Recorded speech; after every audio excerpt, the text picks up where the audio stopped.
राधे कृष्ण दोस्तों। अजीवितम दुखम बंध विच्छेदम।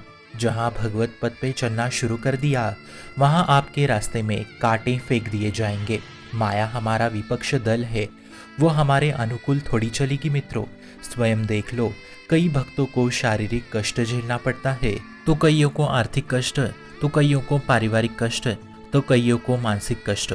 फिर भी भगवान उनको बचा लेते हैं। कैसे आपको बताएं मित्रों कि आपकी बड़ी से बड़ी अनहोनी को प्रभु छोटे से दुख में तब्दील करते हैं। इतना प्यार करते हैं वो आपसे, इसलिए शारीरिक कष्टों के लिए कभी हमें भगवत भजन को छोड़ना नहीं चाहिए। कभी कृपा को मत कोसना कि जीवन भर भक्ति की फिर भी इतना कष्ट क्यों मिला। अब कितनों का तो उदाहरण हम हर रोज देखते हैं कि कई लोग गांजा, सिगारेट, दारू के व्यसनों से तुरंत मर रहे हैं, और वही कितने तो ऐसे साधु संत हैं जिनके जीवन में बहुत शारीरिक कष्ट है, जिनको कैंसर तक हुआ है, वो आज भी अपना जीवन आनंद में व्यतीत कर रहे हैं।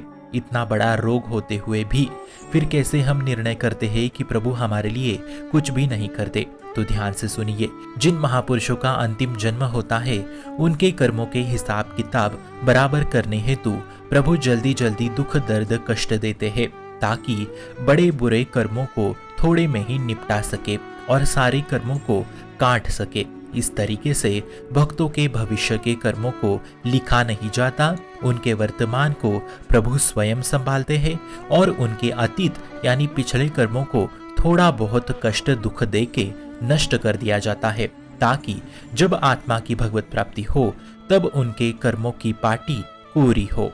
पर यदि थोड़े भी कर्म बाकी रहते हैं तो हमें वापस जन्म लेना पड़ता है। इसलिए प्रभु स्वयं आपके कर्मों को साफ करते हैं। पर यह सब कुछ हमें दिखाई नहीं देता मित्रों, क्योंकि हम तो आंतरिक बातें नहीं बल्कि बाहरी बातें देखते हैं। हम ये नहीं देखते कि हमारे कर्म साफ हो रहे हैं तभी कष्ट मिल रहे हैं, इसलिए हमें सहना चाहिए। ये हम नहीं देख पाते, बल्कि हम केवल हमारे दुख को ही देखते रहते हैं। अब साधारण उदाहरण ही ले लीजिए, जब हम हमारा घर साफ सफाई को निकालते हैं तो पूरा घर बिखर जाता है, गंदा हो जाता है। तो वो तो घर है, फिर हमारे तो आत्मा के कर्मों की सफाई चल रही है, तब बड़े बड़े कष्ट तो सहने ही पड़ेंगे ना हमें, ताकि आत्मा की पूरी सफाई हो सके और अंत में वो गोलोक धाम में प्रवेश कर सके। और इसलिए भी हम भजन करते हैं ना, ताकि धाम में बैठे प्रभु से हम मिल सके। तो अब कष्टों को भी सहना ही पड़ेगा। मीराबाई का ही उदाहरण लीजिए कि जिस विग्रह की सेवा वो करती थी, उस विग्रह को खंडित करके उसे नदी में फेंक दिया गया।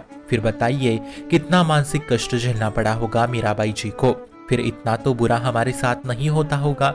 हम छोटे मोटे दुख तो सह ही सकते हैं प्रभु के लिए, और साथ में प्रभु का नाम है तो किस बात की फिक्र है। जितनी चिंता आपको आपकी नहीं होती, उतनी चिंता आपके प्रभु को आपके लिए होती है। इसलिए उनका नाम लो और सह जाओ, फिर देखना वो दौड़े दौड़े आएंगे और आपके कष्टों को हर लेंगे या कम कर देंगे। श्री हरिवंश सांप्रदाय के राधा भाई जी महाराज कैंसर के आखिरी पड़ाव पे थे।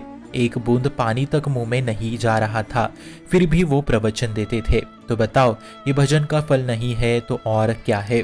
ऐसे ही कष्टों को भोग के आत्मा भगवत नाम में लीन रहती है, तब श्री जी उनका धाम में स्वयं स्वागत करती है और गले लगाती है। इसलिए जो भगवत मार्ग पे है वो इन बातों पे दृष्टि रख के दुखों में प्रभु का नाम रटे, तब बताना प्रभु आपके अंतिम समय में ना आए तो।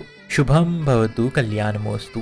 भक्ति का प्रसार करने हेतु इस चैनल को अपने मित्र और परिवार संग शेयर जरूर करें, और भक्ति दृढ़ करने हेतु इस चैनल को सब्सक्राइब करना ना भूले। राधे राधे।